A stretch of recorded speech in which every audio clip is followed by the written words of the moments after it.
قربانی جسے کہا جاتا ہے یہ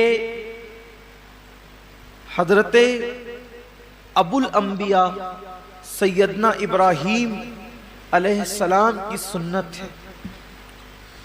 ویسے تو جب سے اللہ تعالیٰ نے حضرت انسان کو پیدا کیا ہے اسی دن سے قربانی کا سلسلہ ہے۔ السلام علیکم ورحمۃ اللہ تعالی وبرکاتہ۔ امید ہے آپ سب خیریت سے ہوں گے۔ آج ہم سید امین القادری صاحب کا ایک ایسا بیان سنیں گے جس میں انہوں نے قربانی کے تعلق سے کچھ باتیں کی ہیں۔ آئیے اس بیان کو سنتے ہیں اور اس پر عمل کرنے کی کوشش کرتے ہیں۔ ویڈیو کو پورا ضرور دیکھیں اور لائک سبسکرائب شیئر ضرور کر دیں۔ اور یہ جو قربانی ہے گویا کہ یہ بندوں کا امتحان ہے، اللہ کی طرف سے بندوں کا امتحان ہے کہ بندہ جان، مال اور اولاد میں ان سے زیادہ پیار کرتا ہے یا مجھ سے زیادہ پیار کرتا ہے۔ یہ امتحان ہے اللہ کی طرف سے، آزمائش ہے۔ قربانی کے متعلق سوال ہوا جب اللہ کے رسول صلی اللہ علیہ وآلہ وسلم سے کہ یا رسول اللہ صلی اللہ علیہ وآلہ وسلم یہ قربانی کیا ہے؟ تو آقا کریم رؤوف الرحیم صلی اللہ علیہ وآلہ وسلم نے ارشاد فرمایا کہ یہ تمہارے باپ ابراہیم علیہ السلام کی سنت ہے، اور اس میں ہر بال کے بدلے میں اللہ تبارک و تعالیٰ تمہیں نیکی عطا فرماتا ہے، اور جب پہلا قطرہ خون کا زمین پہ گرتا ہے تو اللہ قربانی کرنے والے کے گناہوں کو معاف فرما دیتا ہے۔ یہ تو آپ سنتے ہیں، بار بار سنتے ہی رہتے ہیں، لیکن جو آیہ کریمہ قربانی کے موقع پہ پڑھی جاتی ہے، جو آیہ کریمہ قربانی کے موقع پڑھی جاتی ہے، اللہ اپنے حبیب سے فرماتے ہیں قل ان صلاتی ونسکی ومحیای ومماتی للہ رب العالمین۔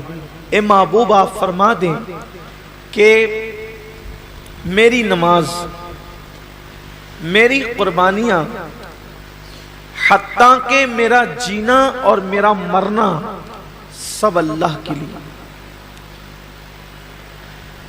اصل بات یہ آتی ہے اس دور میں کہ قربانی اللہ کے لیے ہونا چاہیے۔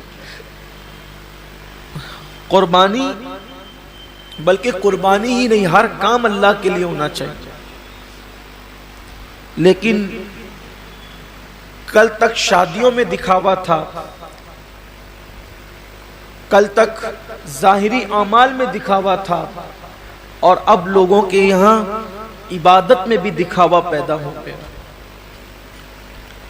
اور خاص طور پر قربانی کے موقع پر یہ چیزیں زیادہ دیکھنے میں آتی ہے کہ لوگ دکھاوا زیادہ کرتے ہیں، اور لوگ اس پر گفتگو کرتے ہیں کہ اس کا جانور اتنے میں آیا اور اس کا جانور اتنے میں آیا۔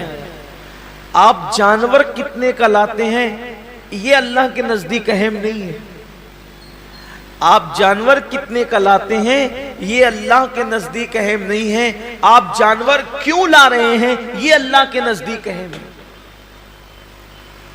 اس لیے کہ حدیث پاک میں آتا ہے کہ قیامت کے دن جب انسان کے اعمال کا دفاتر لے کر فرشتے اللہ کی بارگاہ میں پہنچیں گے تو ان کی نیکیاں بہت ساری ہوگی، اور فرشتے پیش کریں گے اللہ یہ کتنی نیکیاں لے کر کے آیا ہے؟ اللہ فرمائے گا فرشتوں تم نے صرف نیکی لکھی ہے کہ اس نے نیکی کی ہے، تمہاری نظر نیکی پر ہے، میری نظر نیکی کیوں کی ہے اس پر ہے، کیونکہ وہ علیم بذات الصدور ہے، وہ علیم و خبیر ہے۔ اللہ فرماتے ہیں کہ اس نے کیا کیوں ہے، اس پر میری نظر ہے۔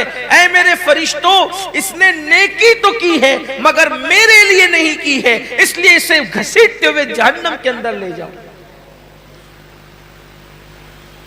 انسان کتنا لگا رہا ہے یہ قیمتی نہیں ہے، کیوں لگا رہا ہے؟ للہ رب العالمین، اللہ کے لیے ہونا چاہیے۔